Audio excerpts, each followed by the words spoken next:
following announcement has been paid for by the Wealth Management Advisory Club.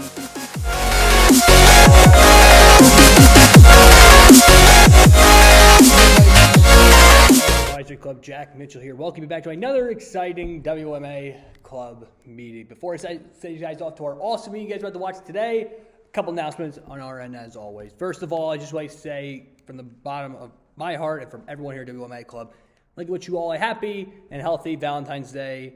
And if you guys already know already, today is my birthday. Yes, I do know that I'm pre-making this. I know when you look at the upload date, it's going to be the 14th, but I actually filmed this yesterday, so kind of put myself in future tense here. So again, happy birthday to yours truly, 21st birthday. I just want to throw that out there. Quick little plug there. All right, so we got, I believe, what we got here? We got one, we got two, we got three announcements today. All righty, let's get started with those announcements. So the first announcement that we have for you guys today is that we have now added 2 more bonus meetings. Now, when I do say these bonus meetings, these are going to probably surprise you, and you might even be happy at the same time. So let me pull this up. All right. Right there. It's on the right, I'm on the left. Okay. So these bonus meetings are going to be during spring break. Now, I know we are off the week of March 12th for spring break. However, the board and I decided we want to make sure you guys are still keeping up to what's going on in the wealth management world, and to make sure you guys actually, have an awesome spring break and listen to our meetings when you're going to the gym, work, your internship, or you have a lunch break, just watch one of our meetings. So what we've decided to do is we're adding 2 bonus meetings. And I'm going to say this probably once or twice. These bonus meetings that I'm about to mention right now are not going to be in person nor virtual, but instead will be live streamed on our social media platforms. So Instagram, LinkedIn, Twitter, Twitch, Rumble, Getter, Fluten, Facebook, all those social media platforms we have, they will be live streamed on there for these 2 bonus meetings I'm about to mention right now. So the first one, which will be on March 14th at 6 p.m., yours truly will be presenting to you guys the fundamentals of building and maintaining a FICO score. We'll be going through a workshop about that. Some of our OG members probably remembered this one because I did present this as a topic meeting. If everybody does not remember when we did topic meetings back then for WMA Club, we used to do that. So we are going to be redoing it again. However, I'm going to be updating it and making it more fancier and flashy for you guys to look at. And then the second one will be on the 16th, the day before St. Patrick's Day at 4 p.m. I will be then once again be talking to you guys about investment planning, retirement planning, and estate planning. That'll be at 4 p.m. on all of our social media accounts. They will be live streamed, and do not worry, they will be put on our YouTube channel after it is over. So again, it's something there for you guys to enjoy while you guys are over break. I know you guys have been missing us for a whole week, so do not worry. We have this for you guys to watch.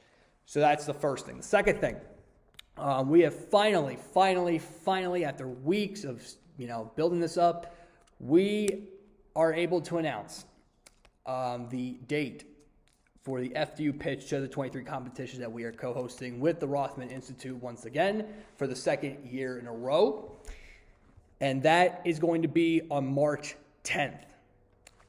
And if you guys want to know what the poster looks like, hold on a second. All right, there we go. So, for anyone who does not know what the FDU Pitch competition is, I'm going to give you guys a simple reference. Does anyone have ever heard of the show or even watched the show Shark Tank? It's basically that, but more on a friendlier level than harsh than Mr. Wonderful. Believe me, and no shade to him at all, please. I don't want him to sue me or anything like that. So basically, FDU Pitch competition is basically teams of 1 or 3 people will basically pitch an idea or a business idea that they actually want to bring to life to us, not only WMA Club, but also all the people that attend that event and to our 3 judges. So basically the winner of the competition, and by the way, there are cash prizes as well, so, it gives you a little incentive to say, hey, we'll do it. They will participate in the U-Pitch competition in April of next month, not actually this month, but March next month after that, they will be pairing up with I don't know if you want to say shadower or buddy or something like that, or a mentor as a way.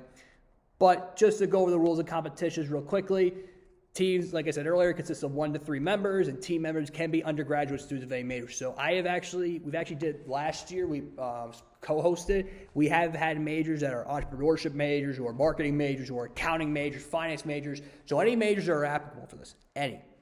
And then basically some of the things you have to answer is, what is your business idea and why do you think you should win? And by the way, the idea submissions cannot exceed 500 words. So if anyone remember when I pitched Wiley, when I took the CFA exam, level 3, about, keep it concise and don't add any more, that basically plays into that as well.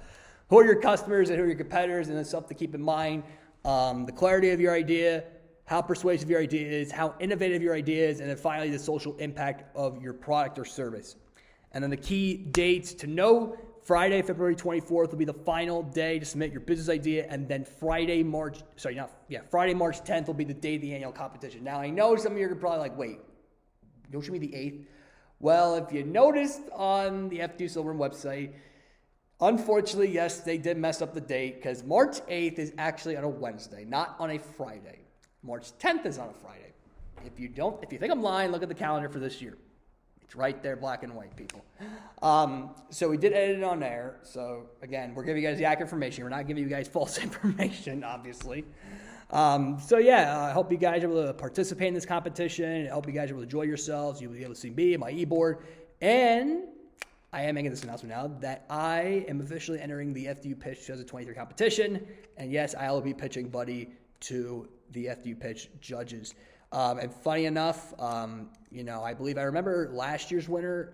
Funny enough, this person had an admin. By the way, I think if I remember off the top of my head, Elena Gross had an amazing product. And actually, I think she partnered with Adam Matter. Amazing product. Loved the idea. And by the way, shout out to her. Awesome, awesome student. I definitely recommend you guys connect with her on LinkedIn. Amazing student. And amazing soccer player, by the way. So, just want to throw that little shout out there to her. I actually at one point was thinking about investing in the company. At one point, but I'm like, get away investing, buddy. All right, so that's 2. And finally, our sponsors for today's meeting. Yes, we're still doing the sponsors as we always do every single week. And I know I'm probably going to say this in the presentation, but again, I'm just going to say it now. This week's sponsor of the WMA Club meeting is sponsored by one of our great sponsors, WMA Club, Popple Co. The revolutionary way to share your contact information.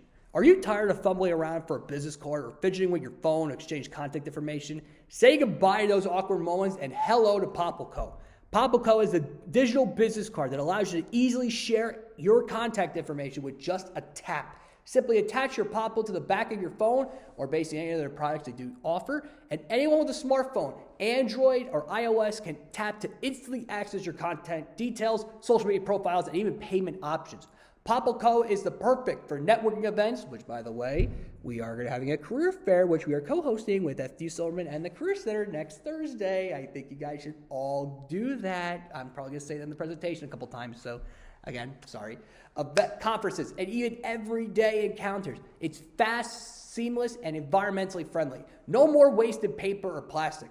Plus, with custom designs and branding options, your Popple could showcase your unique style and make a lasting impression on everyone you meet. So why wait? Say goodbye to outdated business cards and hello to the future of networking with Popple Co. Order yours today and experience the convenience and innovation of Popple Co.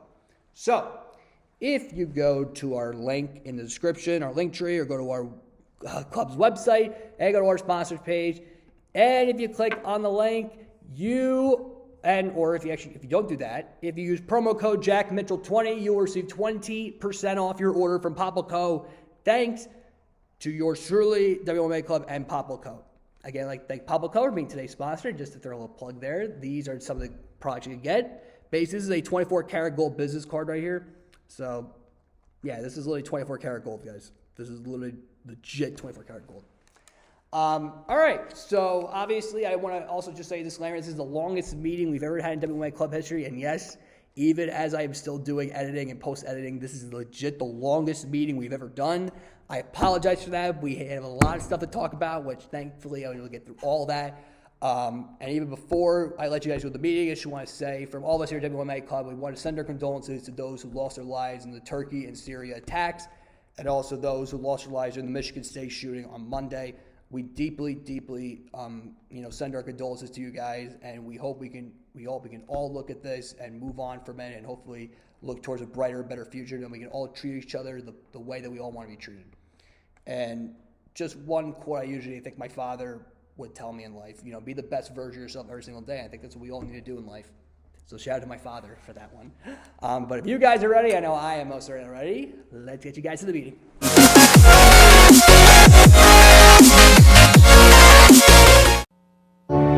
And now, our feature presentation.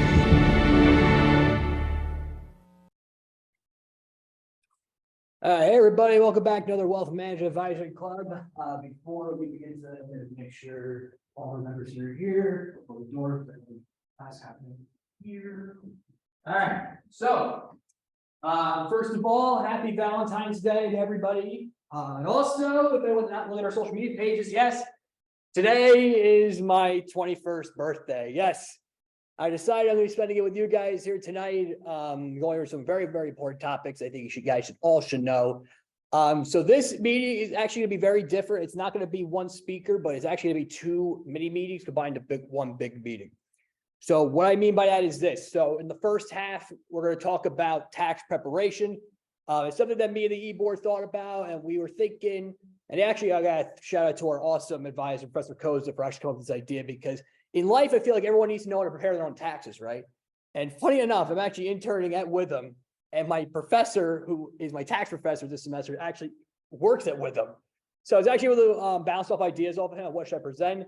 I was like, I got to shout out to German IS Ramos, my professor, my tax professor, hello, and WITHM, because they did also help me out with the LinkedIn part as well for our LinkedIn Career Prep workshop. So getting back to what I'm saying, the first half of this meeting, yours truly presenting how to prepare your taxes. Then the second half of the meeting, we're basically going over our LinkedIn Handshake Career Fair Prep workshop for the upcoming Career Fair that WMA Club will be co-hosting next Thursday. And then obviously the week after that on March 1st. By the way, please, everyone in this room, please stay behind. We have some important announcements after this meeting. And I think, no, I think we should say happy birthday. That's too childish to do that. All right, let's get this party started, everybody. I hope everyone's having a happy and healthy Valentine's Day. I know I had fun today. I had to go to work, so. All right, want to make sure everyone's seeing my screen here. Everyone's seeing it? All right, good. All right, okay, so tax preparation. This workshop was prepared by yours truly, the WMA Club President, who also actually interned last year at WITHM in tax verification, but I also did learn a little bit about tax preparation as well.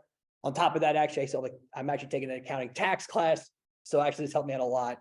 Funny enough, I actually had an exam last night about it, so it's kind of funny, deja vu, right? Okay, so what is tax preparation? Tax preparation is the process of preparing and filing your tax returns to comply with tax laws and regulations. The goal of it is basically to ensure that the taxpayers pay the correct amount of tax, no more and no less, and takes advantage of any tax benefits for which they're eligible for. So do not think that basically, oh, I'm going to pay more to just, be done with it. No, you're going to pay exactly to the dollar, to the cent with that. So why should you prepare your taxes? Well, there's a couple of reasons why you should. I think everyone should, because it's the right thing to do. Obviously, you don't want to get, in trouble with the IRS and all those other people. We do not want that to happen to any of our members. So, so first, we want to make sure you guys are compliant with the law. So prepare your filing your taxes is a legal requirement in most countries. And failure to do so could result to you in fines or even criminal charges, which we don't want you guys to be locked up in jail. We don't want that to happen. So please do your taxes. Accurate calculation of tax liabilities. So the tax preparation, it helps you determine the correct amount of tax you owe or the amount of refund you are due. This helps you to avoid overpaying or underpaying taxes, which can result in fines or having to pay back money owed to the government. Maximizing tax benefits. So tax preparation allows you to take advantage of tax benefits such as deductions and credits, which can reduce your tax liability By preparing your taxes, you can ensure that you are taking advantage of all the tax benefits for which you are eligible for. We also have improved financial planning. Prepare your taxes, give you a better understanding of your financial situation, including your income and expenses. This information can be used to improve your financial planning and make informed decisions about your financial future. And then finally, I think everyone will actually appreciate this, peace of mind. Preparing and filing your taxes can provide a peace of mind knowing that you have met your legal obligations and have taken advantage of any tax benefits which you are eligible to do. So now you're probably wondering, well, Jack, what do I need to do to get, what information do I need to prepare my taxes? Well, this is basically, oh, geez, went way too far here. Oops. So what do you really need to start? Well, basically, I'm not going to read. Oh, and by the way, before I continue, everyone who is at this meeting tonight, all of our members are going to receive a copy of this slide deck along with the LinkedIn Handshake Career Fair Prep Workshop. I did include more speaker notes on more detailed points on these points here, because obviously I don't want to make you guys bored out and think it's a lecture. I want to make it engaging and fun as always. So again, you will probably see this at the end of the day today. So please utilize this, utilize your link, especially the link that we're going to present later tonight. So what do you really need to start? So you need your personal information that includes your full name, your social security number, and your contact info. If you are married, you need to file jointly. You need the same information for your spouse. Income information, so it includes W-2 forms, 1099 forms, freelance work, rental property income, and other documents of income you received during that tax year. The expense information, this includes receipts and records of expenses related to your job or business, travel supplies, business-related meals, receipts and documentation, or actually before that, tax forms. Depending on your situation, you may need to use different tax forms. I will go over a little bit more about what are the types of tax forms that are there. Funny enough, with them, I only learned 3, but funny enough, I actually learned a lot more when I did my research on it. So again, it's kind of fun. Worry about that. Receipts and documentation. You always should keep your receipts and other documentation expenses that you want to claim as deductions. And funny enough, my parents, they always want receipt. Every time they go out in the store, they always say, oh, can I get a receipt for this? Can I get a receipt? Like, I said to myself, I'm like, why are they doing that? Like, but I figured out now I'm doing this research and I'm like, oh, I know why, because I want to get back on, they want to pay off their taxes. And then finally, actually second to last, bank and investment statements. You'll need to provide information about your bank and investment accounts, such as your interest, dividend income, capital gains and losses, contributions to the retirement account. And then finally, tax preparation software, tax professional. You can choose to prepare your taxes yourself using the tax preparation software like TurboTax, or hire a tax professional to do it. Example, WITHM. Shout out to them. Okay, so we're not going to talk to you guys now about the types of tax forms. So I know there's a long list of them. I know I'm not really going to go into depth about them, but I'm probably just going to talk a little bit about each of them. And I will show you guys an example of what it looks like. So there's Form 1040, Form 1099, Form 1120, Schedules A through F, Form W-2, Form W-9, and then Form 4868. This is only when you request for an extension. I will talk about that in a little bit once we do get more into the presentation today. Before I even continue on, let me just make sure. We have want to make sure because I was propping up the tripod for the Twitter live, so sorry about that. Okay, so the form, this is basically Form 1040 as an example. So basically, is a standard tax form used by individual taxpayers to report their income and calculate their federal income tax liability. So basically here, if you want to see here, I'm probably should have my little cursor here. There it is. So basically, the top half page is just the the illegal stuff. So your first name, last name, digital assets, standard deductions, dependents, and then income. Mostly the points I remember when I actually, funny enough, my tax professor actually taught me when I was at WITHM. I actually had to do 1040s. So funny story there. Just want to throw that plug out there. So, the most important points that I learned, tip income not reported on line 1, total amount of Form W-2, tax exempt interest, IRA distributions, and so forth. So basically, this is what you'll look at when you receive your 1040. Next, we have the 1099. So basically, the Form 1099 is a tax form used to return certain types of income that are not reported on your W-2. So basically, the types of income, this will be a variety of them, including interest and dividends and rental income and income from independent contracts. Now, basically, who issues those forms? Form 1099 is typically issued by the entity that you pay to the income. This could be a bank, brokerage firm, landlord, or client. So really the deadline is usually January 31st of the year following the year in which the income was received. And then basically receive Form 1099 where you report the income on your tax return. This means that you'll need to keep track of all of your Form 1099s, including the information on your tax return. Actually, I'll backtrack a little bit. I actually will go through all this because we're here for a good time, right? Why don't I just go through all of these? So going back now, I'm sorry, I apologize for backtracking here. Back to Form 1040 with the personal info, I provided that. The income, you report all your sources of income, include wages, salaries, tips, other taxable compensation. You also need to report interest, dividends, and other investment income, as well as any taxable refunds, credits, or offsets. So Form 1040 will allow you to make certain adjustments to your income as contributions to a traditional IRA or a student loan interest. These adjustments can reduce your taxable income and lower your overall tax liability. You have itemized deductions. So if you choose to itemize your deductions, you may need to report expenses such as medical and dental expenses, state and local taxes, and mortgage interest. Itemizing your deductions may result in lowering tax bill than claiming the standard deduction. And then we have the exemptions. You claim an exemption for yourself and any dependents you may have. Each exemption reduces your taxable income by a set amount. And basically how to calculate your tax liability after you report all your income and made any adjustments, you'll see the information on the Form 1040. Make a payment. So you owe taxes, you either pay the IRS. You can make a payment by mail, electronically, or tax professional. Honestly, in my opinion, I think we're all here. We're all, Gen Zers, and we all are social media, phones, like our tablets or phones and iPads. We usually do electronic. I know your parents probably did it the old way. They send it via mail. Probably. To file your return, once you complete your 1040, make any necessary payments, you'll need to file your return to the IRS. You can file electronically or by mail. You receive confirm once you accepted. Okay, so that was 1040. Sorry, I went ahead there. But again, going back to 1099, what I was saying there. So now the reporting requirements. So if you receive a Form 1099 or need to report the income on your tax return, this means that you'll need to keep track of all your I'll explain that right. I'm sorry, I'm all over the place, guys. I'm sorry.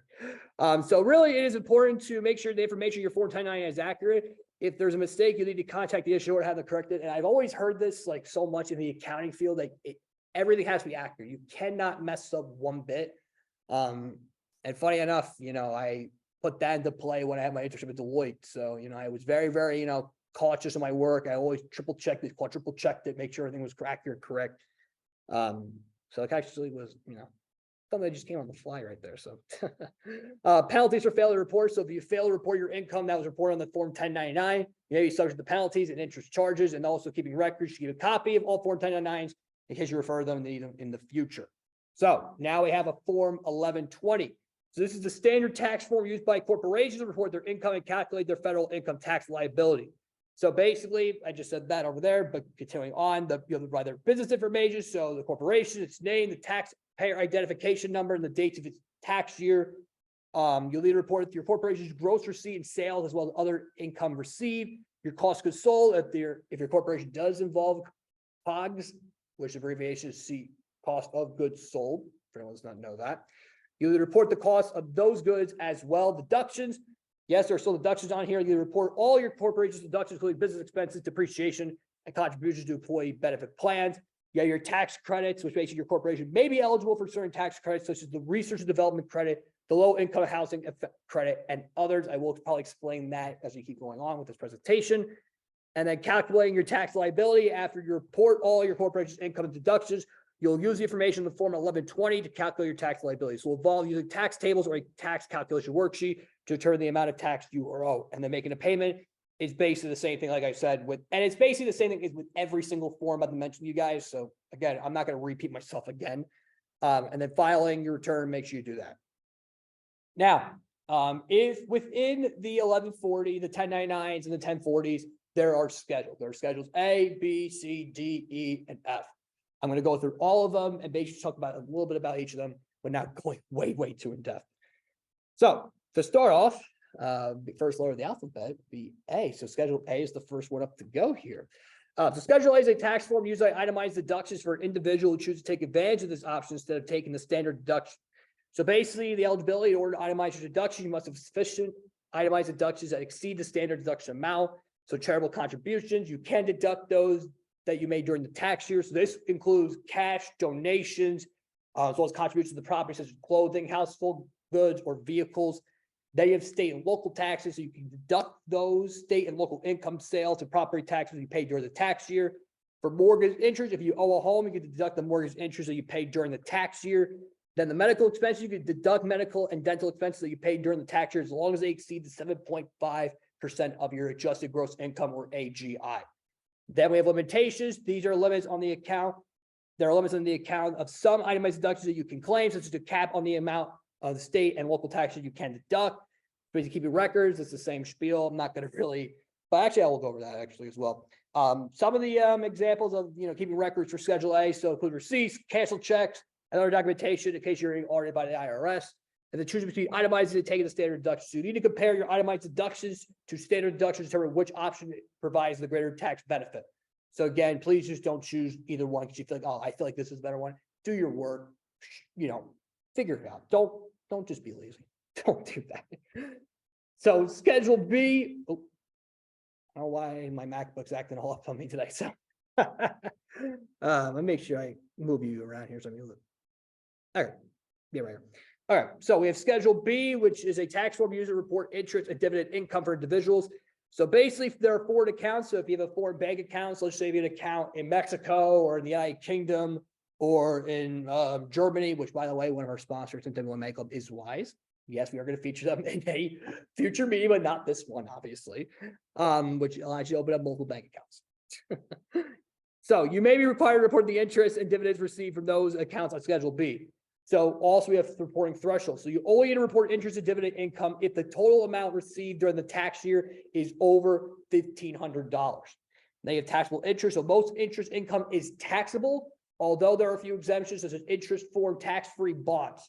Then we have qualified dividends. So basically are taxed at a lower rate than the ordinary dividend. So it's important to know the difference between the two of ordinary dividend and basically the qualified dividend. And then keeping records. So some of the examples would basically be including 1099 forms, other documentation, and keep record of all your interest and dividend income. And the reporting foreign accounts. So if you have a foreign bank account or investment, you may need to file a separate tax form, such as Form 114 FB or FBAR, to report to the account of the IRS. I'm not going to cover that because I don't really think anyone in this club does not need to file anything there. Unless if you do, please go visit the IRS website for that, because I am not explaining that. Okay, so now moving on to Schedule C. The Schedule C is a tax form used by self-employed individuals to report their business income and expenses. So basically, eligible to file Schedule C, you must have a trade or business in which you are self-employed, and you must have received income from that business during the tax year. So basically, reporting that business income, you report all the income that you receive from your self-employment activity on Schedule C. So this includes sales, fees, and commissions as example.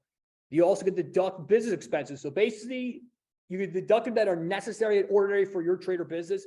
So for example, these include supplies, utilities, rent, and advertising, as just a couple few.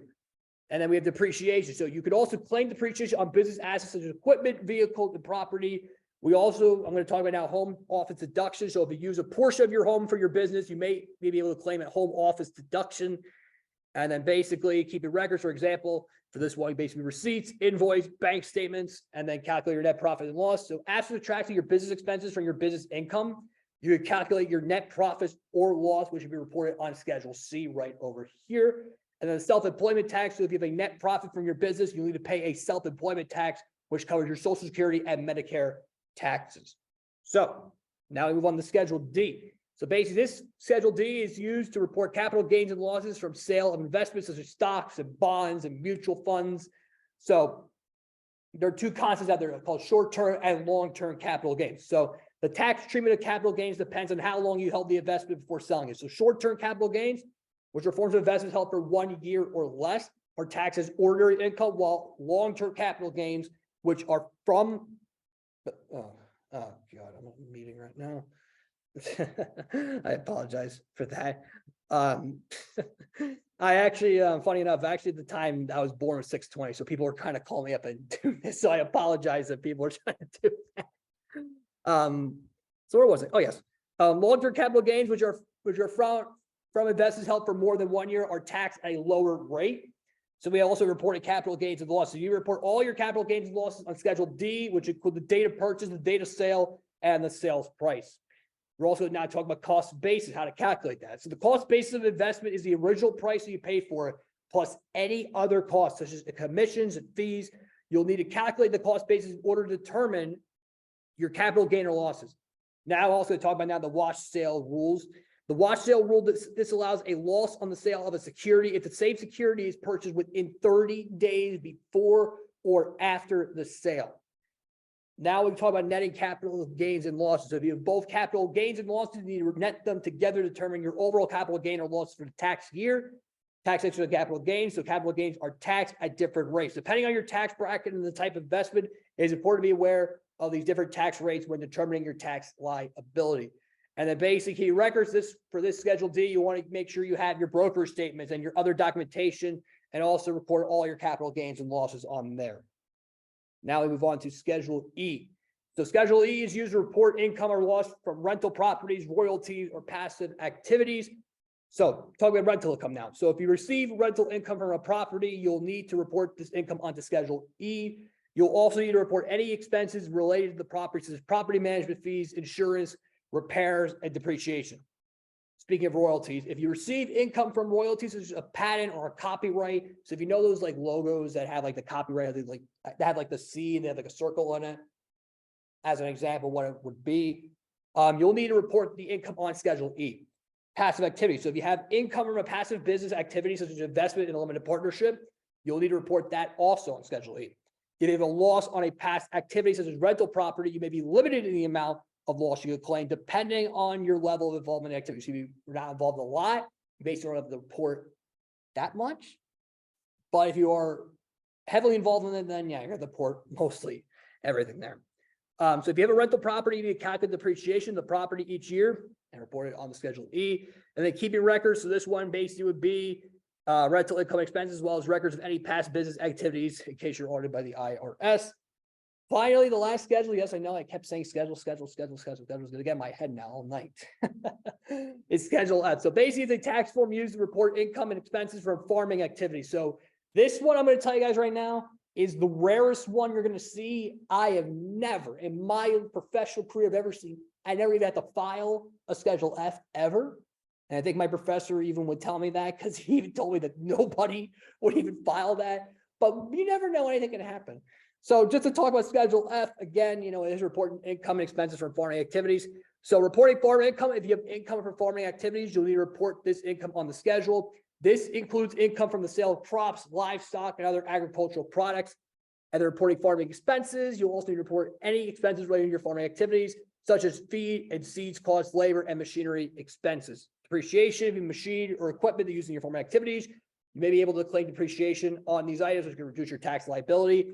Keeping records. So basically for this one, you would accrue receipts, invoices in case you're audited by the IRS, which I believe, if I'm looking at my notes here, it's actually the same as Schedule E. Not Schedule E, Schedule C.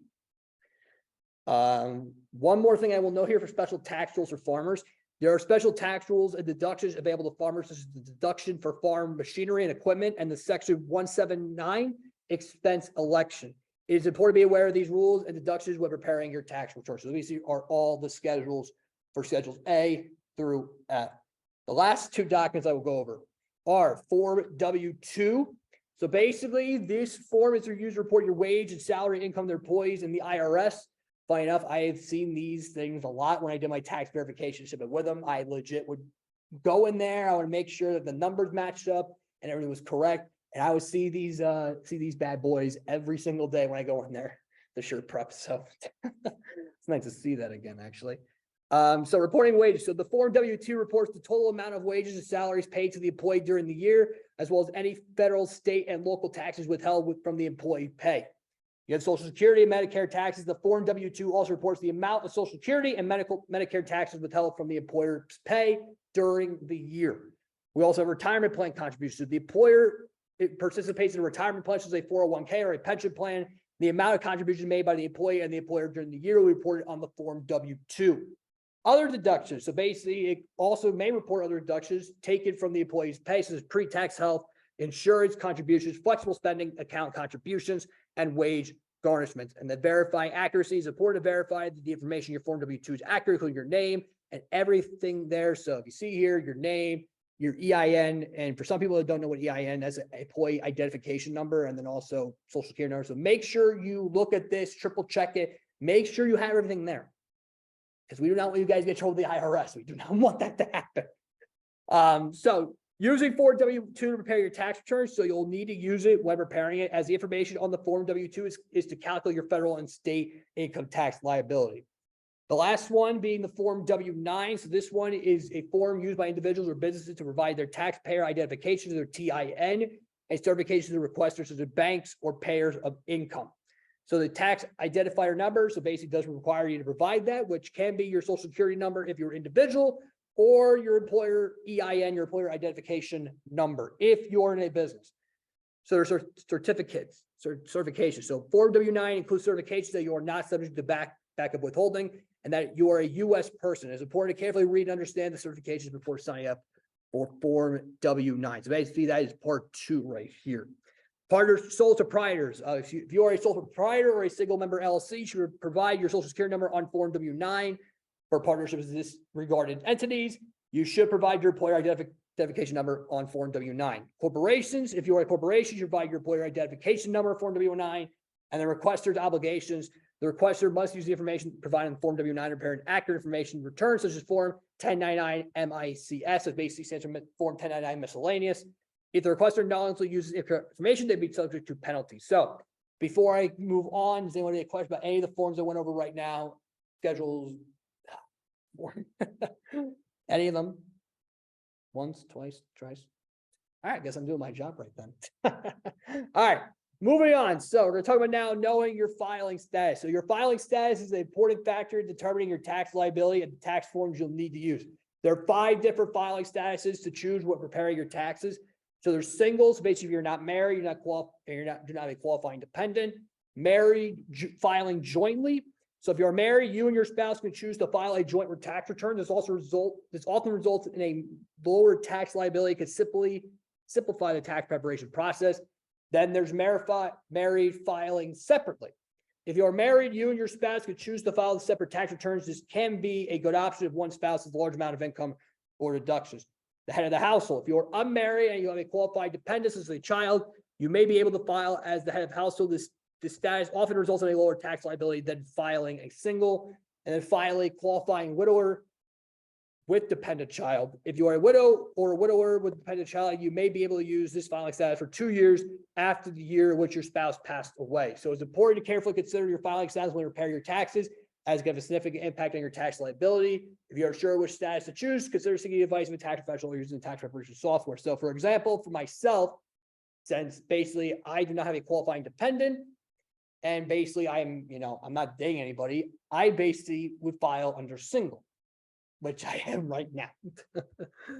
All right, so now it's time. Now you're probably wondering, well, wait, what do I have to do to file?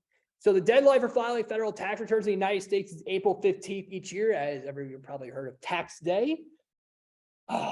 Tax accountant's worst nightmare.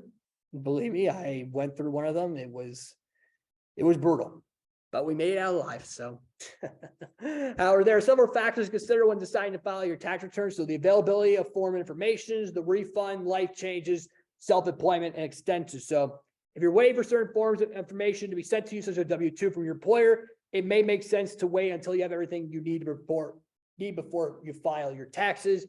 If you do a refund, there's no advantage to filing your taxes earlier rather than later. However, if you owe taxes, it may be helpful to file as soon as possible to avoid any interest or penalties. Life changes. If you experience any significant life changes, such as getting married, have a child, or even buying a house, it may be helpful to speak with a tax professional before filing your taxes. Self-employment. If you're self-employed, you may need additional time to gather information to complete your tax return. And then finally, extension. If you're unable to file your taxes by the deadline, you request a tax extension, which gives you an additional 6 months to file your return. However, this extension only applies to filing of the return and not to the payment of any taxes due. So basically, in general, overall, it's best to aim to file your taxes as soon as possible to have all the necessary information and forms. Filing your taxes early can reduce the risk of errors and give you the peace of mind knowing that your tax obligations are met, and they basically don't have to get a call one day on April 15th saying, hello, it's the IRS. You owe us money. Money. So to even back off of that, let's talk about now what is tax deductible. When preparing your taxes, it's important to know what expenses are tax deductible. Tax deductions are expenses that can't be subtracted from your taxable income, reducing your overall tax liability. Some common tax deductions are the following, which I haven't said in schedules A, B, and C. Medical and dental expenses, charitable contributions, state and local taxes, home mortgage interest, investment interest, retirement contributions, job-related expenses, casualty and threat and theft losses. So now we have to talk about now understanding tax breaks. So tax breaks, also known as tax incentives or tax credits, or special provisions in the tax code that allow you to reduce your tax liability. Tax breaks can be in the form of deductions, credits, or exemptions, and they are available for a wide range of expenses and activities, including everything I just stated on the previous slide, but now including education expenses, energy efficient home improvements, child dependent care expenses, and adoption expenses. So no unusual tax deduction rules. So while many tax deductions are well known, there are some unusual tax deductions that you may not have been aware of. Here are a few examples of unusual tax deductions that you may be able to claim. Home office expenses, job hunting expenses. Yes, you can actually get, you actually rule out tax deductions for actually hunting for a job. I know, I was kind of shocked. I'm like, wow, really? It's crazy. Moving expenses, personal property taxes, casualty and theft losses, jury duty pay, investment expenses, and then keeping track of your spending. So we all know there's a lot of platforms out there like TurboTax and, Excel you can do to keep track of your spending. So basically here are a few tips to keep track of your spending. And basically those are the following. So use a budgeting app or software, like I said earlier, TurboTax. Keep receipts, like, your parents usually do that in the olden days. They would usually keep receipts. Use a credit card, keep track of mileage, keep track of investment expenses. So the importance of accurate record keeping. So accurate record keeping is crucial when it comes to preparing your taxes. There are a few reasons why. I'm going to list 5. Evidence of income and deductions. Accurate record keeping provides evidence of your income and deductions, which are necessary when preparing your tax returns. Tax law compliance. Accurate record keeping helps ensure that you comply with the tax laws, which can help you avoid penalties, interest, and other consequences from the IRS, the Internal Revenue Service. The efficient preparation. Accurate record keeping makes it easier and more efficient to prepare your tax return. When you have accurate records, you could quickly find the information you need to complete your return, and you can be confident that you have reported all of your income and deductions. Audits. If you are audited by the IRS, accurate record keeping will help you prove your income and deductions and provide evidence of your compliance with the tax laws. And then finally, refunds. Accurate record keeping can help you claim any deductions or credits that you are entitled to, which can increase your refund or reduce the amount you owe to the IRS. All right, so now we're going to talk about the alternate minimum tax, or otherwise known as the AMT. So the AMT is a separate tax system that runs parallel to the regular tax system and is designed to ensure that taxpayers with a high income or certain tax purposes pay a minimum amount of tax. So basically it's calculated by adding back certain deductions such as state and local taxes, subtracting an exemption amount. The resulting taxable income is then taxed at a flat rate, which is 26 or 28%, depends on the amount of income. It is triggered when a taxpayer's taxable income after adjustments and preference items exceed the AMT exemption amount. They can have a significant impact on taxpayers and often results in higher tax liability. Taxpayers who are subject to the AMT may also be unable to use certain tax benefits, such as deductions for state and local taxes that are disallowed under the AMT. So to avoid all this, or even to minimize the impact of AMT, it is important to understand the factors that trigger the AMT, such as high income, certain tax purposes, and deductions for state and local taxes. Taxpayers can also consider strategies such as timing, the recognition of income, or accelerated deductions to minimize the impact of AMT. Moving on now to capital gains and losses now. Capital gains and losses are an important factor to consider when preparing your taxes. Capital gains and losses arise from the sale of an asset such as stocks and bonds and real estate and personal property, and they're going to have a significant impact on your tax liability. So basically a capital gain is the profit that results from selling an asset for more than its purchase price, and it is taxed either as long or short term, depending on how long the asset was held, like I talked about earlier. And the capital loss is a result of selling an asset for less than the purchase price. Capital loss can be used to offset capital gains. If they exceed the capital gains, they can use to offset up to $3,000 of other taxable income. Any unused capital loss can be carried forward to the future tax years. So the basis of an asset is its cost, which is used to calculate the capital gains and losses. The basis of an asset may be increased by various factors such as improvements and may be reduced by certain deductions such as depreciation. A realized gain or loss occurs when an asset is sold. So an unrealized gain or loss is a paper gain or loss that occurs when the value of an asset increases or decreases, but the asset has not been sold. Unrealized gains or losses are not taxed until they are realized. And then finally, tax planning can help minimize the impact of capital gains and losses on your tax liability. So I know most of you are probably excited about this next part because, when you're done working, you get to retire and do absolutely nothing. So dealing with retirement accounts. So basically there are traditional IRAs and 401ks. They do have significant impacts on your tax liability. So the contributions to those traditional IRAs may be tax deductible, while contributions to Roth IRAs are made with after-tax dollars and are not tax deductible. Employer-sponsored plans such as the 401ks may offer pre-tax contribution options, which reduce your taxable income in the year you make the contribution. Basically, first-time RMDs are mandatory distributions that must be taken from traditional IRAs and employer-sponsored plans. Once you reach age 72, 70 and a half, you are born before July 1st, 1949, and RMDs are taxed as ordinary income. And also distributions from traditional IRAs are taxed as ordinary income, while qualified distributions from the Roth IRA are tax-free. Distributions from employer-sponsored plans, such as 401ks, are taxed as ordinary income. So rollovers allow you to transfer funds from one retirement account to another without incurring any taxes or penalties. So basically, it's fee-free. Think about it. Withdrawals from retirement accounts before age 59 and a half may be subject to a 10% early withdrawal penalty in addition to ordinary income taxes. A conversion allows you to change your traditional IRA into a Roth IRA, which may provide tax benefits in the future. However, conversions are subject to taxes in the year they are made. And the first-time home buyers may be able to take a tax-free distribution of up to $100,000, $10,000 from an IRA to purchase a home. So keep moving on forward here. Understanding now the self-employment taxes. So self-employment taxes refer to the taxes that our self-employed individuals must pay on their self-employment income.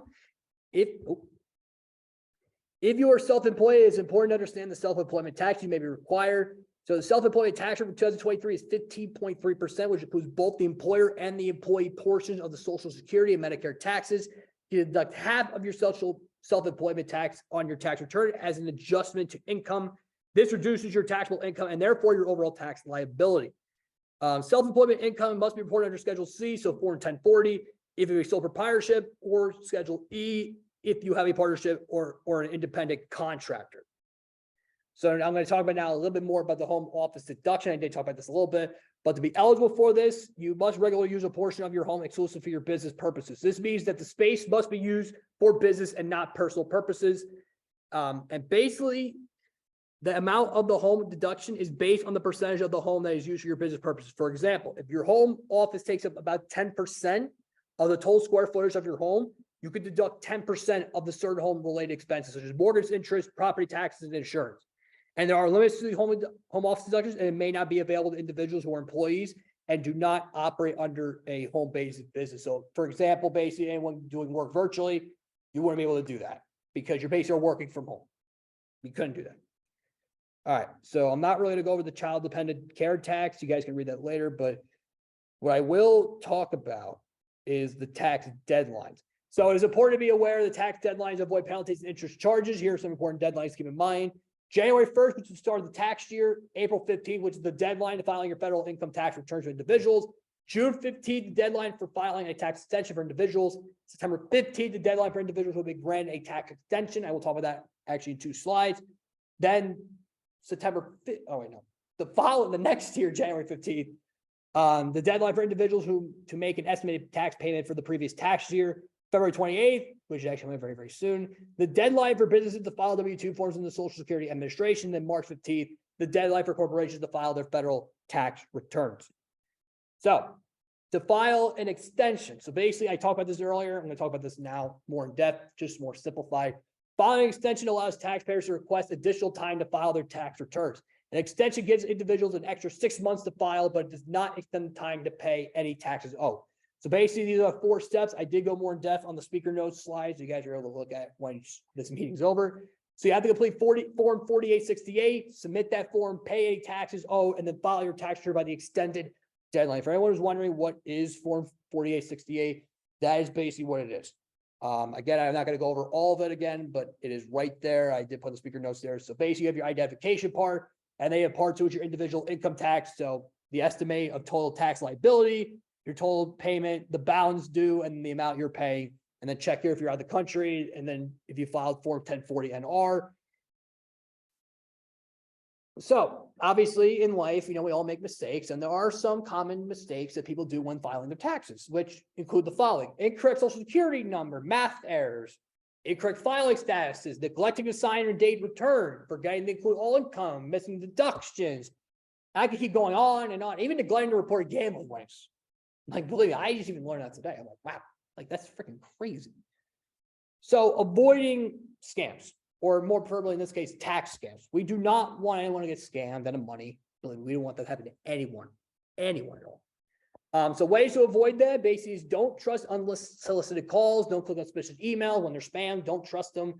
Use secure websites for e-filing. Be wary of phishing scams. Do not share any personal information. I think your parents probably told you this day one. Don't ever share any personal information. Verify the identity of your tax professional, and then also do not fall for the quick refund scams, because there are a bunch out there. So in summary of filing your taxes, keep these things in mind: determining your filing status, gathering necessary paperwork, know what is tax deductible, file by the deadline, considering hiring a professional, accurate record keeping, and be aware of tax scams. And basically that is the first half of this week. I know I went a little bit over, but again, we're going to get through all this. I don't know how we're going to get this through within 7 p.m. hopefully. So before I hop over to our LinkedIn Career Fair workshops, anyone any questions, comments, anything about what I went over today? And believe and trust me, these slides are going to be uploaded and they're going to be put. You guys have access to these. So if you guys, you guys have to write down notes, like you guys are going to get this. So just keep that in the back of your mind.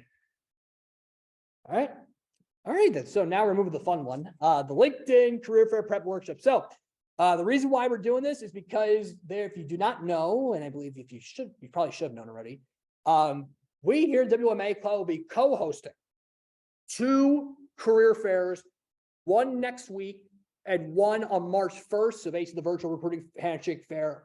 And I know, and by the way, just as a disclaimer, I know that BAP is doing it tomorrow. I know that PDP is doing it Thursday.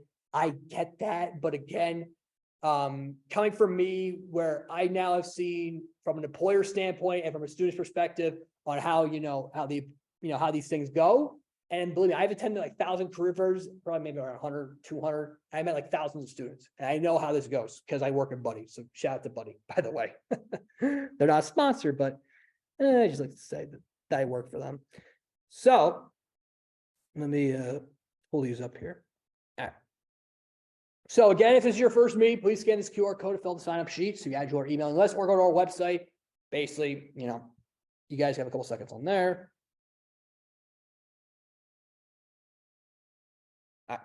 Now, please, for the love of God, scan this QR code to register for the in-person career fair on next Thursday.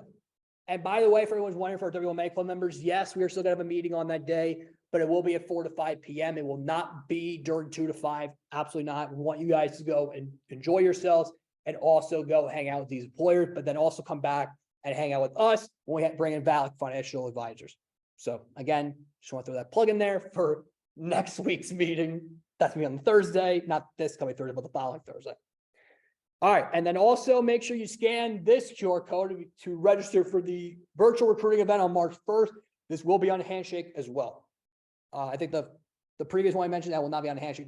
This one will be on Handshake. All right. So the agenda. So we're going to talk about LinkedIn. Then I'm going to give you guys probably a live demo of what Handshake looks like. Then we're going to do a resume review. And then finally, career fair prep. We'll also talk about networking at the same time. So Chapter 1 or Part 1, LinkedIn. So what is LinkedIn? I know most of you guys have probably heard LinkedIn before. I don't know if any of our members, I think we have a good group. I think it's like half the room, I think, is undergrad. I think some of you guys are juniors or seniors, I know. So I know probably most of you would probably take a career strategies class, and you probably have already learned LinkedIn or Handshake by now. And by the way, shout out to Mary Sakin and Paige Sultano for teaching these awesome kids about it. Or you must have watched the Handshake meeting that we did, that the PDP program did. Throw that plug out there to them as well. So All right, so again, I'm just going to sum it up in a couple words. So LinkedIn basically is a worldwide known platform for career development and professional networking. It's basically a job hunting website and also allows you to connect with your potential employers. Now, funny enough, I actually took these right from, because funny enough, WM was actually having a LinkedIn workshop. So I actually pulled some of their ideas off of this for this. So again, you might see things from WM. This is not affiliated by WM at all. We basically are using this. So again, thank you, WM, for allowing us to use this. So why is LinkedIn important? So basically what you want to do is create your professional profile. This allows you to control your online identity, and LinkedIn profiles rise to the top of search results when Googling yourself. You also want to stay in touch with colleagues and friends. So as your contacts update your profiles, you keep current on the latest jobs, projects, and contact info. So again, the people in the room right now, you better want to connect with these people. You better want to connect with your professors, advisors, connect with everybody. And I even do that. Anytime I meet somebody, I always connect with them on LinkedIn. Always do. And then broaden your opportunities. Basically, you're able to view job postings and also LinkedIn connection with business leaders, groups, discussions, and ideal business partners. Obviously, what group? WMA Club, as an example. So, tips for updating your LinkedIn profile. So, tell people about you. So, basically, add a short, detailed blurb. Just think of like a 100-word elevator pitch, as an example. Share your skills. You could list up to 50 skills, but probably list like maybe like 20, 25. Don't list like a lot. Because again, that's just a little weird. Just don't do that. Do not forget to put a profile photo up. If you did not get a headshot yet, please get a professional headshot. Please, it'll look professional. Please do. I'm not even going to read that. I already explained it. Please get a professional headshot of you guys. All right. So how to use LinkedIn effectively. So you want to do is post relevant content. Please do not treat this like a social media account. Please do not do that. If you treat it like this, I guarantee you no one's going to hire you. No one's going to hire you. If you treat it like social media, don't do that. You want to include as much detail as possible and make sure you keep the information chronological when possible. Connect and reach out and follow companies of interest. So for example, I'm interning at WIS in the summer. I'm also interning currently with them. So I'm actually following them on LinkedIn. So there are the do's and there are the don'ts in life. But here are the do's of what to do on LinkedIn. Do personalized connections requests. Do send a welcome and thank you message after you have an interview also. Do respond properly professionally. Do have a professional headshot. I've said this probably twice tonight. Make sure you get a professional headshot for next week. Please, please do. Post content regularly. Don't post like every single day. Maybe post like twice a week, 3 times a week. But don't do it like every single day. Do personalized recommendation requests. Do nurture your relationships. Do stay forefront in the mind of your connections. And please open yourself up, introduce yourself to people, and keep everything professional. Keep everything professional. Now, since there's a do, let's talk about now the don'ts of it. And I urge you guys to please, if there's one thing you're to take away from this part, don't do any of these things that are on this screen right now. Do not do any of these things. Don't spend spam messages. Don't send irrelevant messages. Don't send messages saying, I see you view my profile. Don't add connections to your email list. Don't ask strangers recommendations. Don't criticize other comment negatively, because believe me, if you do that, you're not going to get hired at that firm. It's not going to happen. Don't forget to check and reply to other comments. Don't do that. Just let them happen. Let it happen. And don't ask connections or people you don't know to endorse you. Please don't do that. It'll look a bad name on you. Please don't do that. All right. So now how do you really use LinkedIn effectively? So you want to connect with those who you have common interests with, and alumni, even professionals. So basically, please connect with FDU Silberman, connect with FDU WMA Club, connect with myself, my e-board, because all of our LinkedIns are actually on our e-board page on our website. You guys go connect with there, even our advisor as well. And also anyone that works at FDU Silberman, they're obviously on LinkedIn. Send personalized messages when connecting. Enter your qualifications to stand out. Please just limit it to a couple of them. Don't do a lot. Job applications. Apply. Okay, I know some freshmen, you guys are like, okay, I'm not going to do internships now, but you should apply to show them that you actually care. And not only that, you actually want to get the internship. It shows that you're taking initiative by applying for this. Include your profile link on your resume. So now, continuing on this, optimize your profile. Like I said, just a little snippet of it. Make sure you have a high quality photo of yourself. You can actually use this free service called Ludipic, which I never heard of it before, but I actually used it today. Actually, it's pretty cool. Be descriptive in your title. If people do not scroll down, will they still understand what you do? Upload a background. It can be any background, but please make it appropriate. Make sure you tag your work experience to your company page. So basically, in my case, I work at Buddy. I basically tag my work to Buddy. And then be sure to utilize your about section to bring clarity to your specialties and expertise. Oh, this is basically the same one again. I don't know why I had that there twice. I'm sorry. So changing your profile URL. So basically, if you see here this this little pencil here, you're going to click that or even hit this, where it says edit public profile URL. You then are going to go to your edit custom URL. You may want to edit it to be this. I have mine, basically just my first and last name. I would do that, make it very, very professional. So the profile basics, so tag your school page and include any of the activities you participated in, as well as any notable recognition you may receive. So for example, for me, I'm not really going to list all of them because I'm not going to do that, but maybe just a couple of them. Beta Alpha Psi, Student Managed Investment Fund Club, WMA Club, Dean Student Advisory Board, Fall 2022 Dean's List, which actually I found that out a couple of days ago. So again, I'm proud of myself for doing that. Yay me. So again, continuing off of optimizing your profile, make sure you put your company page, be descriptive in your experience section. This is an opportunity to show your background. And also just things to keep in mind as you advance your career. You can include any media pieces, presentations, videos, etc., to further highlight your expertise.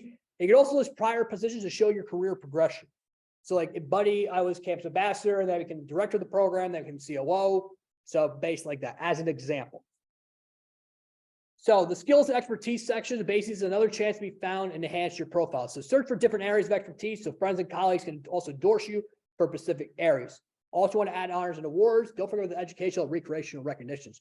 Volunteer experiences, ask associations or groups you belong to, and ask for recommendations. Ask.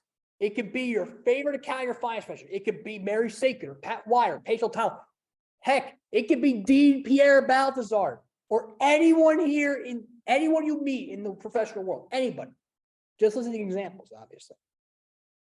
So here's some stats just to keep in mind. So 14 times, LinkedIn profiles with professional headshots get 14 times more profile views. Profiles with photos get 36 times more messages and 13 times increase in profile views for LinkedIn members that list skills on their priorities. And please don't forget, include your certifications and education. And everywhere in your profile is keyword searchable. So be sure to use language that is relevant to your industry.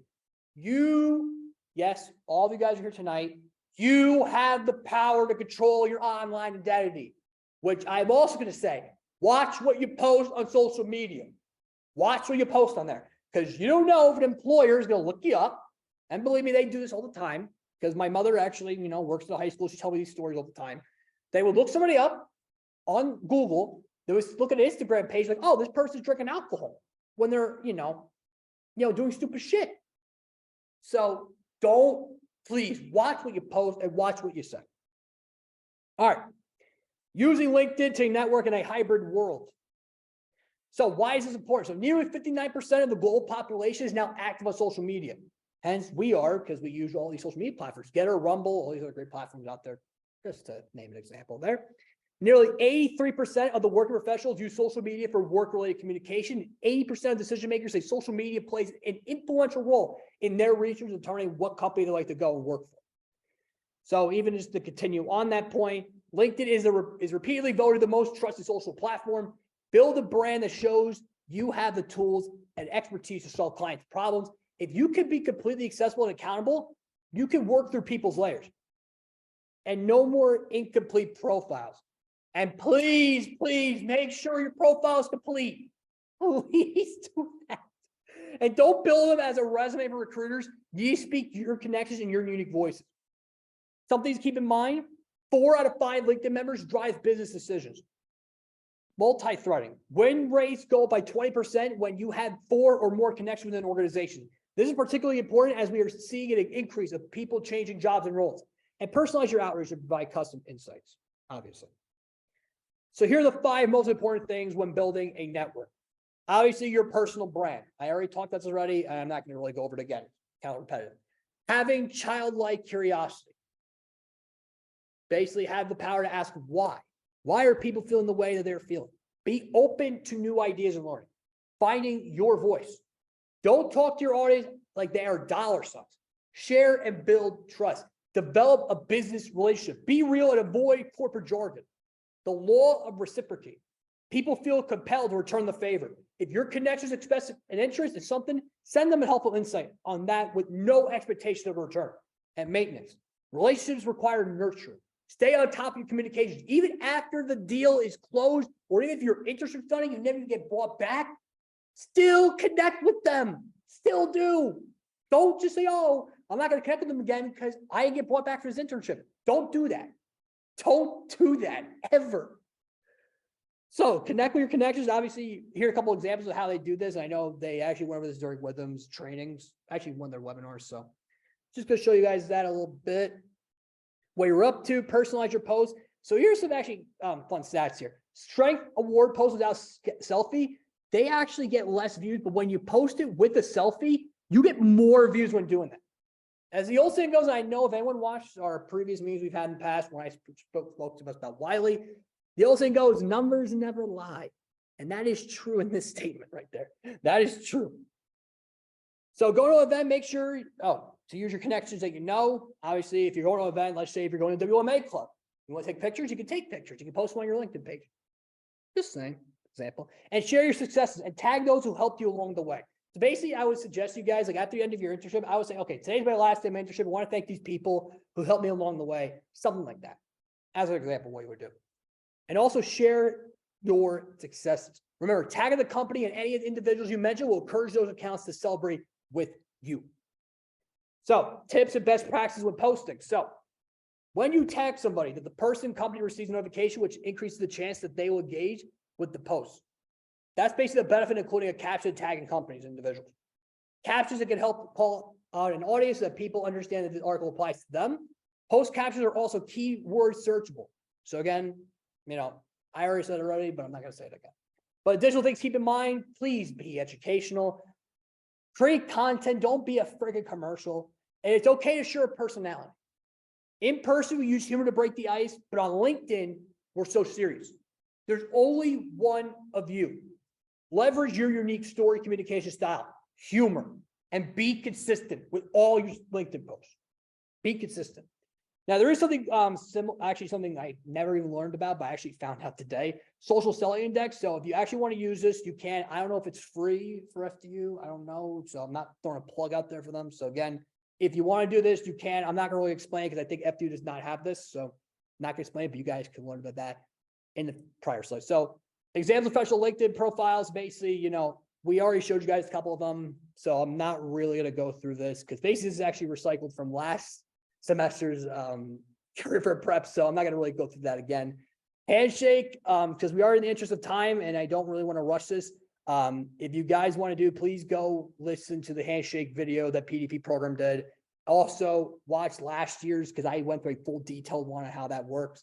Because again, we are running out of time. I do not want to, hold you guys any longer.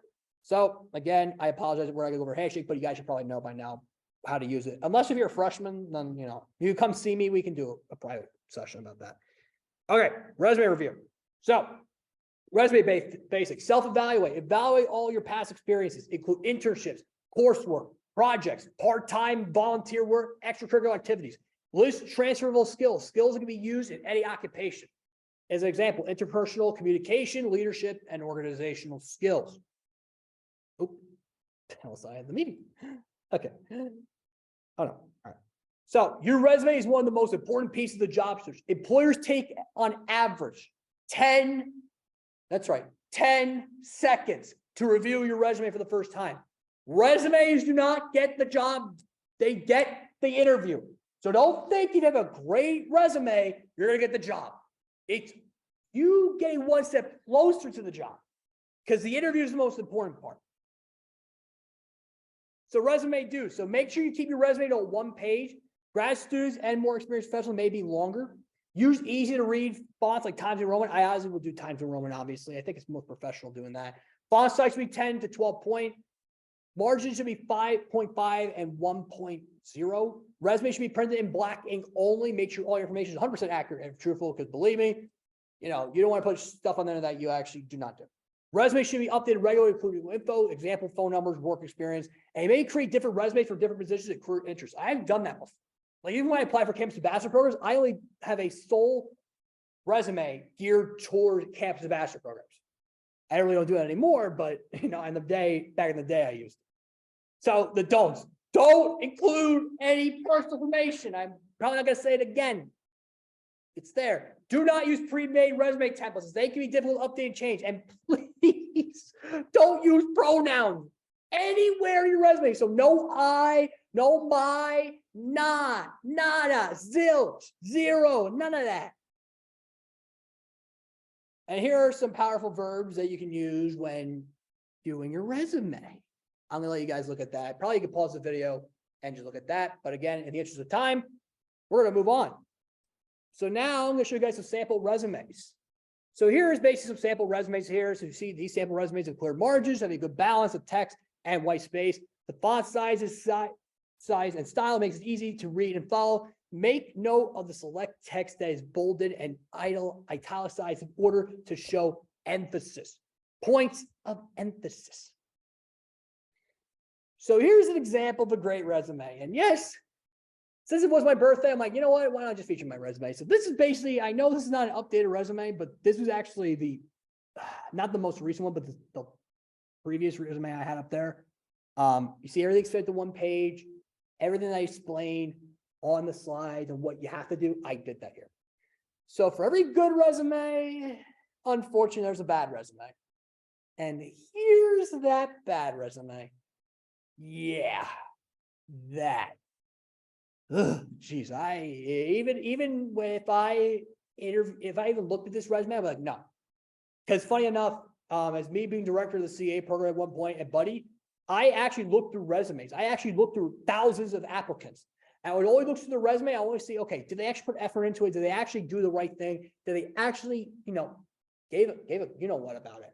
And they actually were professional. So again, and I usually look at those resumes probably for 5 seconds. 5 seconds I look through them. Because I have a lot of them coming in. All right, now the career fair preparation groups. Guys, please take notes on this part because this is really going to apply for Tuesday, not for next Tuesday, next Thursday, and also going to apply on March 1st for virtually, even though some of these things are not going to really apply to the in-person one, might apply to virtual, but they go hand in hand, obviously. So before that, let's talk about what is networking. So networking is a two-way, mutually beneficial professional relationship. It allows you to gain insight, support, and advice, and it's able to learn strategies and tactics, obtain referrals, and searching for a mentor. And according to the U.S. Bureau of Labor Statistics, 70% of all jobs are found through networking. Numbers don't lie, people. They don't. Absolutely not. And there are different ways to network. So basically, here are examples. Join clubs. For example, Wealth Management Advisory Club that meets every Tuesday. Mansion 13, Dickinson Hall, room 1170, 6 to 7 p.m. Or on Thursdays, 4 to 5 p.m. in Mansion 12, Dickinson Hall, room 1104. Just want to throw that plug out there. Take classes. Visit your campus career center. Please visit the Placement Outreach Center. Please go see Pat Wire, Mary Sagan, and Paige Altana. Please do. Please utilize them. Please. Just ask for a cup of coffee, develop your online presence, and do not forget the most important thing. Practice, practice, practice. Practice makes perfect. So here are the networking to do's. Have talking points. So what are your career plans? What are classes you're taking? What are some of your interests? Don't be afraid to make the first move. I know it might be scary. I think for most of our freshmen here tonight, I know it's scary that this is going to be your first career fair that you actually the second one you probably did that unless if somebody uses your first one. All right.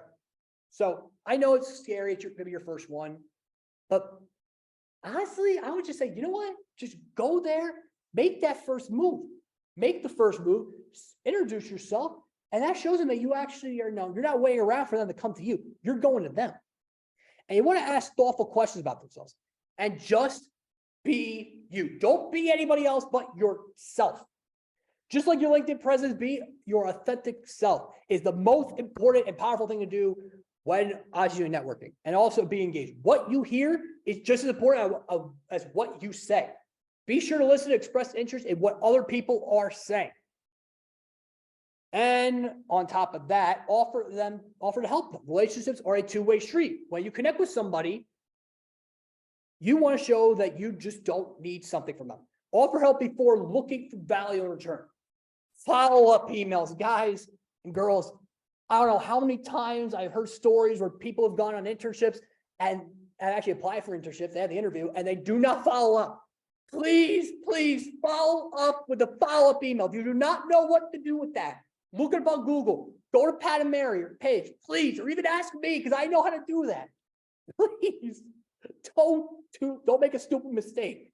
Don't do that. And then maintain your network. So continue nurturing your relationships through platforms like LinkedIn and Handshake and all those great other platforms that are there. So the recruiting fair tips. So these are a lot of them. We're going to go over all of them. I know we are going over, but again, you know what? Why not? Let's really finish this out with a bang. I'm really going to go over this detail step by step for you guys.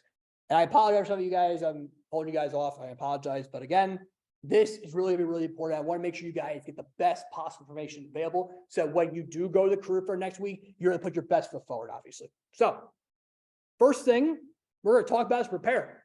Review the employers on the career development website.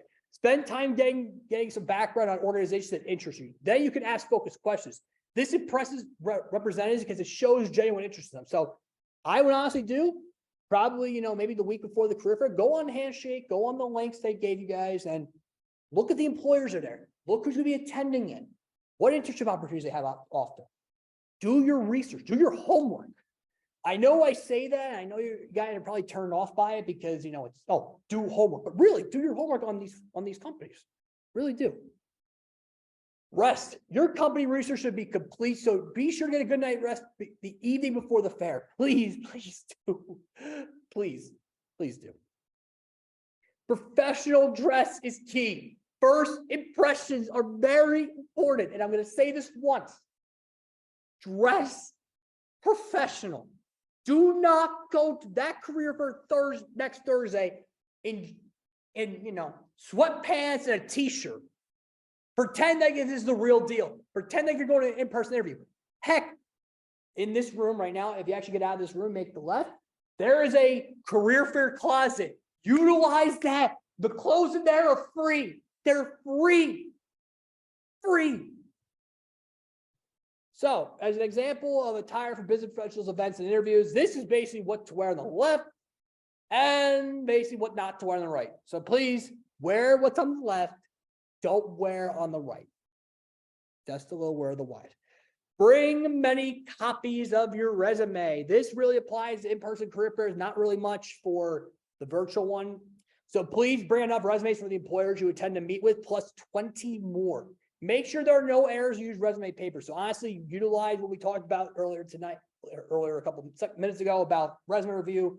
And please print a bunch of copies. Go to the computer lab and do it. You can print them out. Do that. Please do. Allow yourself adequate time. So arrive at the fair at a designated time with 30 minutes after the start time. Fairs close promptly and you do not want to miss any opportunity. So please, and I always do this because I don't know how, but I actually developed this back in when I did high school soccer. I always get there an hour early.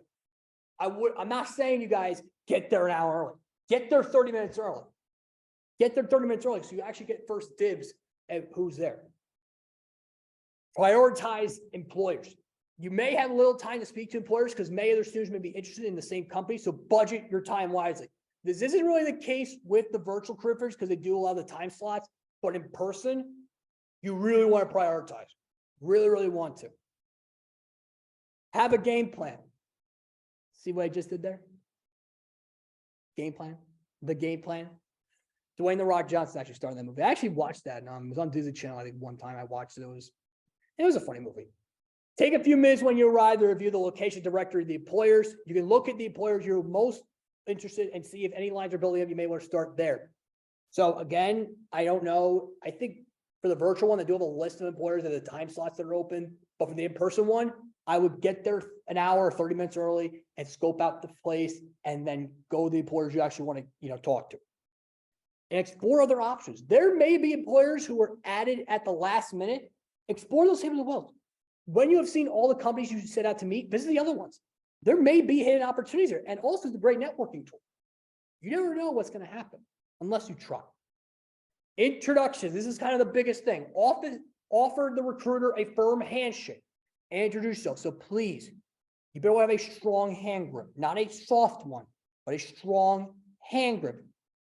Be ready to have your 30-second introduction, or in this case, an elevator pitch, ready about what you're interested in and what you have to offer. Include your name, current position, what you are seeking, selling points, qualifications, and passion. So for an example, I basically will show you guys this. So hello, my name is Jack Mitchell. I'm a junior accounting major here at Fairleigh Dickinson University, Silberman College of Business with a 3.4 GPA average. I am currently looking for a summer internship in audit or tax. Simple and to the point. Hand your resume to the recruiter. It is also a nice gesture to welcome and thank you to the representative for coming to FDU. Be professional when you speak and be mindful of non-verbal. So what I mean by that is cross your arms. I know you guys can't see it, but maybe put it like this. Eye contact. And fidgeting. I know it might be hard for people who fidget, but all I would do is just tap your shoe. Just do that. Just do that so you don't fidget with your hands. Respect employers' product samples. Some employers bring product samples for students to take. This is not intended to be a shopping spree. Do not take a bunch of them. Take one. Yeah, one. And then thank them and then move on. Always check with the employers for taking materials from their table. So please don't take a bunch of them. Just take one. Be respectful. All right. Next, mind your manners. Not only you're representing yourself, but you're also representing the university and FDU Silberman. The organizations at the fair are there because of their interest in FDU students. Some representatives may even be alumni. Be courteous to your fellow students waiting to speak with employers by keeping your introduction and questions brief and also respecting the employer's limits. And collect business cards. This serves two purposes. Now, I know on the virtual one, you can probably ask for their email, but in person, you actually really want to do this. The first, you can take brief notes on the back of each card. For example, things you want to remember of the company, the representative. Second, you'll need the correct information to send a thank you note that acknowledges your appreciation of the employer visiting our campus and providing opportunities to us and to you. So this is where I'm going to throw today's sponsor into the mix. Yes, today's sponsor for WMA Club is Popple, the first ever digital business card. I am not lying. This card right here is my business card. I also have a gold business card, which is a 24-karat gold business card. So basically this, like I said earlier, is the #1 digital business card platform for teams and individuals. So you can share your info with a tap or a scan. Others don't even need an app. It works on iPhones and Androids, and their types of products they include not only cards, but flat, MagSafe display, bands, pop codes, badge, keychain, smart case, smart stand, gemstone card. So for everyone here tonight, and obviously I mentioned this in the intro already, if you use promo code JackMitchell20, you will get 20% off your order on Popple, thanks to me and Popple. Again, we'd like to thank Popple for sponsoring today's meeting. Thank you. Thank you very much. So, all right, next one. I know we're getting there, guys. We're getting there. Believe me. Clean up your social media identity. Be mindful of what you post on social media. Remove or untag yourself in anything unprofessional and adjust privacy settings on your account if necessary. Never complain about a job, coworker, or boss on social media. Please. And believe me, I have heard stories from my mother and from Mary and Pat about how people just go to social media and they make a mockery out of themselves, and at the end of the day, don't get the internship or the job. So watch what you say and watch what you post on social media, because it is easily searchable. Because once you put it out there, you can never get rid of it. Even though you think you might be able to get rid of it, it's still out there. So please do not take this lightly. A typical first step of an employer after reviewing your resume is searching for you online. And I've done that for Buddy. I've done that for all my CAs. I would basically look them up and make sure they're actually not doing inappropriate stuff. And 90% of the time, they're not doing anything inappropriate, which, amen.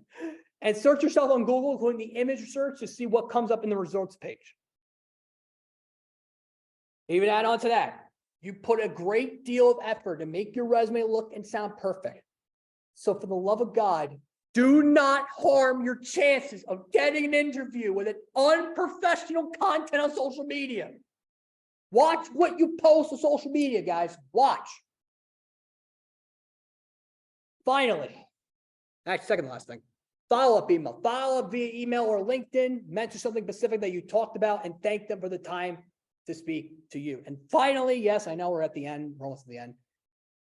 Be positive and smile. The time spent with the employers is a great learning and network experience. Enjoy it.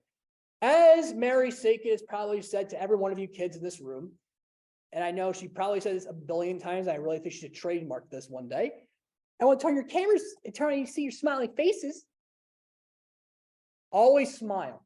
Even though you really don't want to be there, you're doing this for yourself.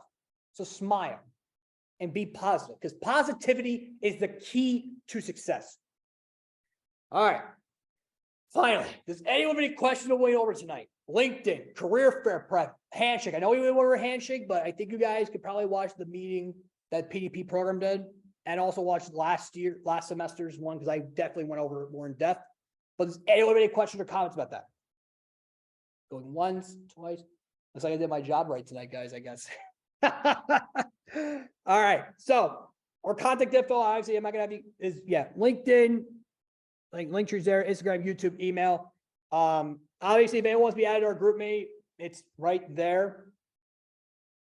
Right there. Sorry about that. Right there. All right. So a couple announcements I'm going to make, and then we'll be done for tonight. I apologize again that this was a long meeting. But again, things have to be, we had to get through all of it. And I think we did very, very well. I hope you guys actually learned a lot tonight. So first off, we are about to make it a huge, huge announcement. I know we have talked about this at the beginning of the semester, but we have finalized a date because FDU Rothman Institute and FDU WMA will be teaming up once again for the second year in a row to bring to you the FDU Pitch 2023 contest. Yes, it is back. Yes, we are co-hosting it again. I am freaking pumped and excited. This is just, man, I am pumped for this. This is awesome. Like crazy awesome. You guys are probably going to see in our social media pages probably tomorrow about it. But again, I'm going to probably show you guys on my screen right now what it looks like. All right. So the FDU pitch competition. So basically the event will be on Friday, March 8th. Again, I think for what I know, I don't know if there's any time, unless if I look right now on Instagram, which I do have. If I could just find it real quick so I tell you guys the right info. I want to make sure. Okay. Oh, great. I have them right up here. Okay, so they really don't have any time. Okay, they don't have the time. So with that in mind, Friday, February 24th, deadline to submit your business idea. March 8th will be the day of the competition. The rules basically are simple. Teams consist of 1 to 3 members. Team members can be undergraduate students of any major. What is your business idea and why do you think you should win? The idea submission cannot exceed 500 words.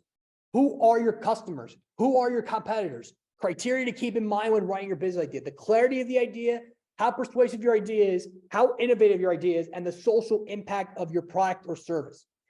And I'm going to make this announcement now in front of all of you guys tonight on my birthday, that yours truly, Jack Mitchell, the president of the WMA Club, will be entering the FDU Pitch 2023 competition with my company buddy that I'm currently working for right now. So again, stay tuned for that because I will be competing in that competition. For anyone who's also wondering the prizes, the winners, I believe, the winner actually is going to have a chance to compete in the New Jersey U Pitch competition sponsored by Nokia Bell Labs. There are cash prizes available, so guys, please submit your ideas. I will provide a link on our link tree, and I will put it out in our next email that we send that to you guys probably tomorrow morning about the slide decks. So again, please do that. Second to last thing, we are already adding 2 meetings, but they will be during spring break. However, these meetings are not going to be live, like in person virtually. They will be recorded and they will be put on our YouTube channel. So again, you will have content to watch over the break, which you'll have yours truly present to you, FICO score and retirement, investment, and estate planning. So look out for those 2 meetings because again, that is going to be awesome.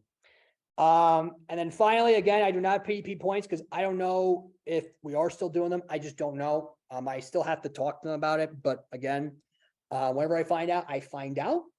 I will say this, next meeting, Thursday, Ameriprise Financial, we will have a former e-board member of the WMA Club. Yes, former treasurer of the WMA Club and current e-board member of SMEEF, Louis Mignon III, will be speaking to this club for Ameriprise. I'm super excited for having him come back. He's actually my protege, so I'm very, very excited for him to come back and speak to this club. So I'm very, very pumped up for that. Hope you guys are able to come enjoy that event. And by the way, for our next meeting, we will be giving away a bunch.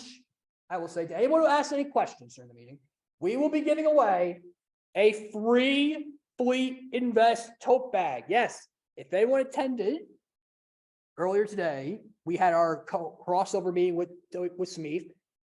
We still have these tote bags. So whoever asks a question during the WMA meeting on Thursday, you'll get a free tote bag. And one of you lucky members are going to get a signed tote bag by the WMA president, by me. So you actually can keep that.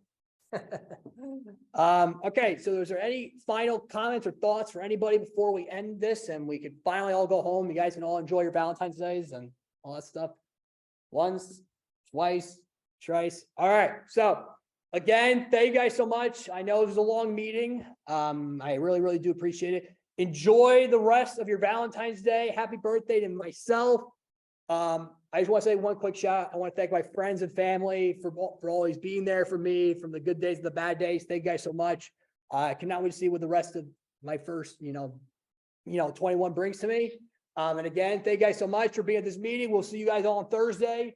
And by the way, for that meeting, he will be coming in person. So please dress business casual if possible. If you can't, I get it. But again, just, if you can, you can. But yeah, with that, that's it. Thank you guys so much. Have a great rest of your night and enjoy your Valentine's Day. See ya.